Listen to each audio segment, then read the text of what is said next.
Buenas noches, amigas y amigos que nos sintonizan nuevamente en este programa de plataforma. Es un gusto, como cada jueves, abonar a un poquito más en este debate nacional e internacional y poner semillitas, como decimos cada jueves. Estamos sembrando, estamos dejando algunas ideas que permitan en este gran ejercicio de plataforma tener, por supuesto, un planteamiento que es susceptible desde cualquier perspectiva a ser nuevamente revisado, a ser nuevamente visto, a ser nuevamente observado para tener, por supuesto, que mayores aportes. De eso se trata plataforma, de eso se tratan los debates. No es que queremos ver correr sangre todo el tiempo, pero sí plantear elementos que puedan servir para nutrir esa idea, sea con ideas de acuerdo o con ideas en desacuerdo. Así es como vamos generando los mecanismos de crecimiento de estas ideas. Y es así como el debate debe de plantearse a nivel nacional. Como cada jueves, quiero mandar saludos a la diáspora salvadoreña, aquellos que nos sintonizan desde Estados Unidos, desde Canadá, desde México, desde el resto del continente latinoamericano, por supuesto. También a la gente que desde Europa nos sintonizan, que están pendientes del acontecer nacional, de todo lo que sucede acá en el país. En Asia hay mucha gente ya de El Salvador viviendo en países asiáticos. En Australia, por supuesto, que se convirtió en un país muy importante en la recepción de salvadoreñas y salvadoreños. Y desde allá el cálido saludo a todas las amigas que envían mensajes a través del chat en vivo. No crean que no los leo, sí los leo y agradezco mucho las retroalimentaciones además que en él sucede. Y por supuesto, tomo muy a bien todo lo que ahí se plantea, sea de acuerdo o en desacuerdo.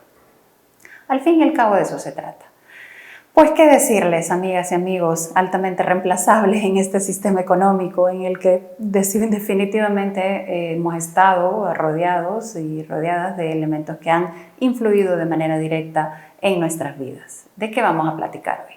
Pues de esos elementos. Vamos a hablar sobre los derechos de las mujeres. Y no como, ay, otra vez van a venir a hablar de los derechos de las mujeres y por qué no hablan de toda la población, etcétera. Vamos a hacer un planteamiento un poquito más aterrizado de por qué también es importante generar miradas específicas en poblaciones en particular. En este caso podemos referirnos específicamente a los derechos de las mujeres, pero en otros programas vamos a hablar, por supuesto, de la niñez. Ya tuvimos un programa, de hecho, que platicaba sobre niñas, no madres. Vamos a hacer otro planteamiento definitivamente desde el punto de vista de la tercera edad, que es lo que está pasando con las personas que llegan a la tercera edad a nivel nacional y en el mundo. Pensiones es uno de los elementos que hay que también releer desde los contextos actuales y así vamos a ir retomando, sí, la generalidad que nos corresponde en los análisis estructurales de este país, pero también en las lógicas muy bien identificadas de las características muy propias de grupos poblacionales que hay que verlos con otro tipo de lentes o hay que verlos no desde la perspectiva más amplia o general que significan los análisis generales, contextuales, sino que desde ciertas particularidades. Dicho esto, querida gente que es reemplazable en sus trabajos como todas y todos, quiero referirme precisamente a cómo se construye el rol de género. El rol de género, precisamente como lo hemos visto de manera cotidiana, se va construyendo a efecto personal, familiar y social. Este peso social sobre los papeles que en la casa, en la calle y en determinados espacios públicos o privados ejercen hombres y mujeres es lo que denominamos género, ¿verdad? Es decir, vamos a poner determinados ejemplos para poder entonces comprender de qué se trata el tema de género y que solo de las mujeres no, porque también dentro del género podemos profundizar sobre las masculinidades. El tema de género, por ejemplo, nos coloca a que una niña juega con muñecas, a que una niña se viste solo de rosado, a que un niño no debe de llorar, a que un niño, por ejemplo, cuando se siente agredido por otro niño, tiene que responder con violencia, a que una niña no pueda contestar de manera molesta frente a una circunstancia que le ha vulnerado algún derecho.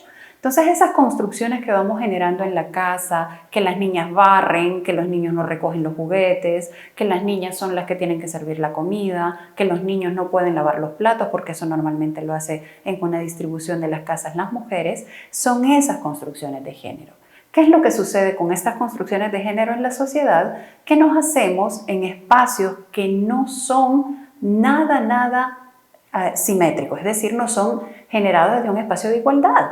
Es decir, puede haber un niño viendo su programa favorito de televisión mientras una niña es regañada cuando está viendo televisión junto a su hermano porque todavía no ha lavado los platos, cuando el ejercicio de lavar los platos podría hacerse en conjunto, podría hacerse en equipo y podría hacerse también en equipo desde la estructura, digamos, esta lógica de funcionamiento de la mamá o del papá, en este caso de construcción familiar. En ese sentido, entonces, es muy importante comprender que esta construcción de género de alguna forma legaliza o legitima, no legaliza, pero sí legitima y sí justifica de manera permanente que esta división entre hombres y mujeres no sea igualitaria. Es ahí donde tenemos que poner un poco de atención porque las sociedades en las que vivimos entonces nos generan entornos personales, familiares y sociales que justifican una y otra vez este comportamiento. Es por ello que en la legislación se ha venido avanzando en relación con las figuras específicas de los derechos de las mujeres. Y es ahí donde se ha abierto un abanico en relación con las diferentes violencias y sobre eso vamos a hablar ahora. Es muy probable que no nos alcancen los 20 minutos, pero sí vamos a ir desglosando algunos elementos que debemos de considerar a efecto de reconocer cómo funciona o cómo se ha comportado la violencia de manera específica contra las mujeres.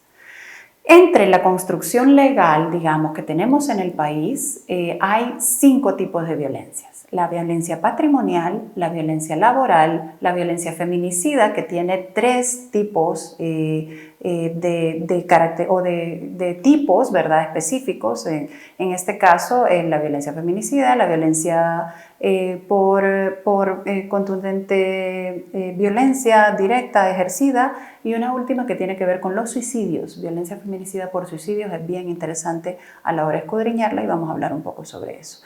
También está la violencia sexual, que es la que definitivamente nos coloca en una palestra mucho más visible y también tolerable en muchos casos a través de las justificaciones que se dan en la misma sociedad. Y por último, la violencia psicológica. Todas relacionadas entre sí, es muy probable que encontremos varios tipos de violencia vinculados en una sola persona o en un hecho en particular y tenemos que poner atención porque ese tipo de casos o ese tipo de comportamientos se van justificando una y otra vez. Hablemos, por ejemplo, de la violencia feminicida para empezar. De acuerdo con datos de Ormusa, que es una organización que trabaja los derechos de las mujeres, de enero a septiembre solo de 2021 ha habido un incremento del 5.85% en casos de violencia intrafamiliar frente al comportamiento de esos mismos casos en el 2020. Es decir, hemos tenido o hemos visto reflejados un mayor número de denuncias y de casos. En 2021 registramos 940 casos de mujeres denunciantes por violencia intrafamiliar frente a 888 casos que se registraron durante el año que estuvimos en cuarentena. Es muy probable que el subregistro del 2020 tenga que ver con el cierre de canales específicos o particulares para poder denunciar de manera directa. Porque una de las denuncias, digamos, que se mantuvieron bajo un control determinado y no así tomadas de manera formal o legal es las vinculadas con el maltrato psicológico, el maltrato físico, por ejemplo, y toda la violencia sexual, como vamos a ver posteriormente con números, que devino de este tipo de comportamiento. Es por ello que la denuncia es importante. No podemos hablar de un anuncio, como decía el Santo Romero, no podemos decir o hablar de derechos como tal si no hay un ejercicio de visibilización sobre lo que debemos de transformar. Y este es uno de los elementos que hay que transformar socialmente hablando. Es decir, que sigamos justificando una y otra vez que lo que pasa en las paredes no nos interesa, que el casado casa quiere, que lo que pasa entre estas dos personas no es un problema nuestro, pues lamentablemente déjenme informarle, querida gente descartable de sus trabajos, que sí nos interesa en este sistema.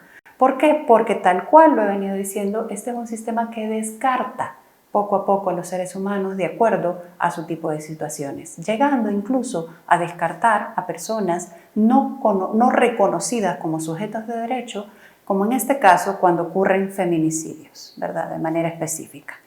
¿Qué tenemos de enero a junio con el tema de agresiones sexuales? Tenemos también un incremento importante.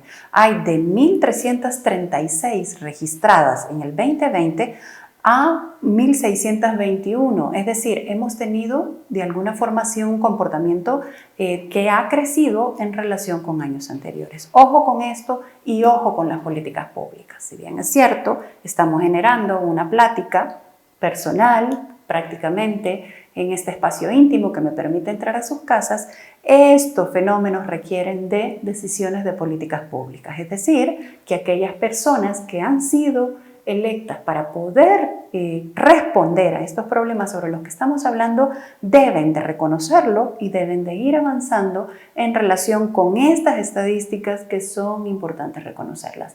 Trabajar con base en la evidencia es fundamental. ¿Qué encontramos con los feminicidios de manera específica? De enero a septiembre tenemos 103 feminicidios registrados versus 93 que en 2020 así se comentaban.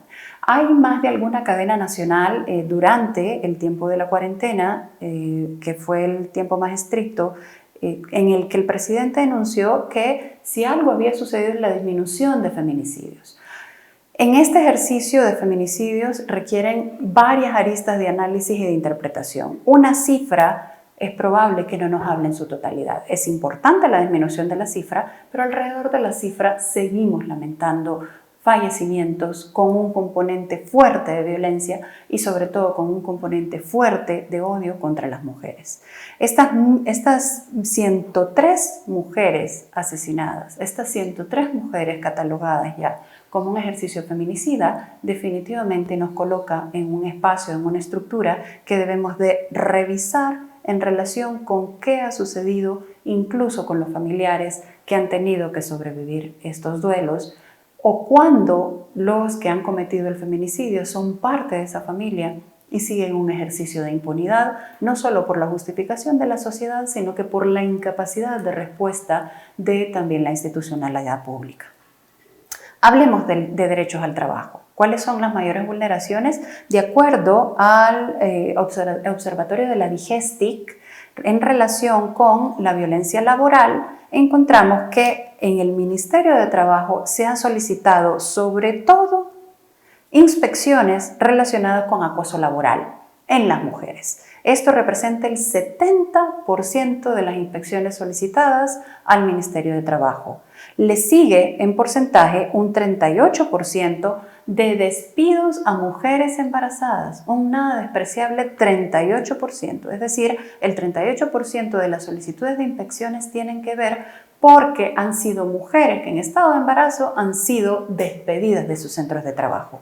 Y hay un tercer rubro, digamos, sobre el cual se concentra fuertemente el tema de las inspecciones, que este sería el segundo, perdón por haberlo puesto en tercero, pero es el segundo, que es el no pago de la indemnización específica o del reconocimiento específico del subsidio a aquellas mujeres que han tenido embarazo, han tenido un parto y que por ley le corresponde. Si bien es cierto, aquellas que están en el Seguro Social, de acuerdo con la legislación, les otorga la participación del 75% de su, salario, y si el 25%, a pesar de ello, de no ser obligatorio, sí nos genera un debate muy particular en relación incluso en aquellos casos en donde hay una apropiación indebida de las cuotas de Seguro Social. Ojo con eso, porque la suma de las denuncias por despidos de embarazo más la suma de las denuncias para el efecto específico de la solicitud de inspección en el Ministerio de Trabajo por el no pago de subsidio a mujeres embarazadas coloca a las mujeres en un ejercicio en el tema de los derechos laborales altamente vulnerados en un escenario que hay que revisar. qué es lo que está pasando con las partes patronales o con la parte patronal en relación con las mujeres embarazadas y el pago de subsidios. Sabemos que no es un tiempo fácil, pero no se puede subsanar violentando más derechos. Plan Internacional, que es una organización también dedicada a la defensa de derechos de la niñez, habla del ejercicio de desigualdad. Ha presentado un estudio en donde aproximadamente el 44% ha manifestado de niñas haber ejecutado actividades de cuidado de manera, digamos, dedicada. Es decir, en unos centros de hogar en donde existen niñas, niños, papá, mamá, etcétera, las niñas de manera particular en su 44% han comentado que han tenido un ejercicio de cuidado por obligación, así dicho, ¿no? Entonces esto definitivamente coloca otra vez la réplica del patrón o de la conducta que tenemos como sociedad y como familia a un ejercicio prácticamente heredado de generación en generación. Hay que pensar cómo nos estamos construyendo en las familias. Hay que construir sociedades de manera distinta, con valores distintos. De absolutamente nada sirve el enojo en las urnas si no hay una transformación de la sociedad por sí misma. Es así como podemos demandar a quienes están cumpliendo un rol en función pública, ejercicios mucho más estrictos, duraderos, sostenibles y humanizantes en torno a este tipo de temáticas. La Comisión Interamericana de Derechos Humanos ha hecho finalmente público la serie de recomendaciones que tiene en relación con la visita que realizó a El Salvador justo antes de la pandemia, en 2019. Y habla precisamente de la creación de un fondo especial para la reparación de víctimas de niñas y mujeres. En este fondo especial hace la acotación particular que debe de existir precisamente un elemento que permita una reparación estructural de este fenómeno, es decir, hay que ponerle atención a la educación. Y aquí vamos a juntarlo con las últimas decisiones en materia de política pública, en materia de educación, que son muy importantes. Nadie dice que no, que se erogue determinado presupuesto porque el Bitcoin subió para la infraestructura de centros escolares. Está muy bien, nadie dice que no.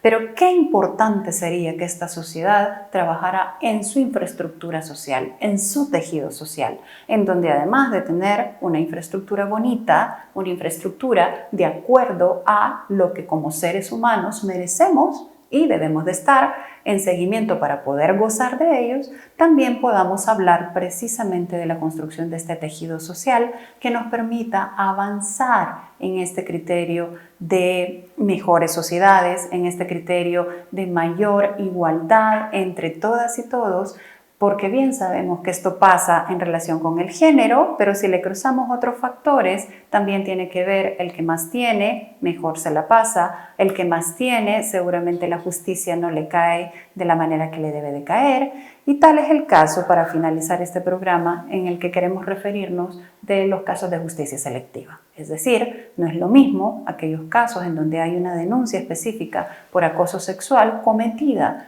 por personas que además, no solo por su condición de hombre así reconocido, tiene un estatus económico, tiene un estatus político y tiene un estatus socialmente así reconocido, que cuando sucede eventualmente también, ambos son condenables, que cuando sucede por alguien que no va acompañado de otros tantos estatus. Casos como el magistrado Escalante sobran en este lugar, espacio, tiempo, geografía, y es ahí donde hay que poner atención.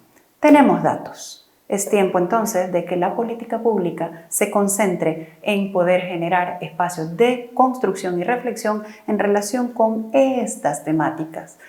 Este tema de datos lo vamos a ir manejando en relación con propuestas específicas de política pública en los distintos programas. Como bien dijimos, el tema económico también lo vamos a cruzar. Estas brechas generacionales y estas brechas vinculadas con el género son bien importantes también detectarlas, porque solo así es que vamos a generar transformación. En redes sociales, ojo con cómo también hay un tratamiento diferente entre hombres y mujeres. Ambos son hostiles, pero hay mayor saña cuando esto es utilizado en contra de las mujeres.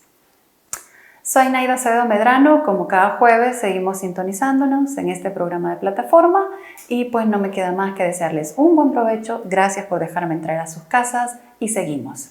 plantando semillitas para que entre todos y todas podamos construir una mejor sociedad. Abrazo grandote, nos vemos el otro jueves.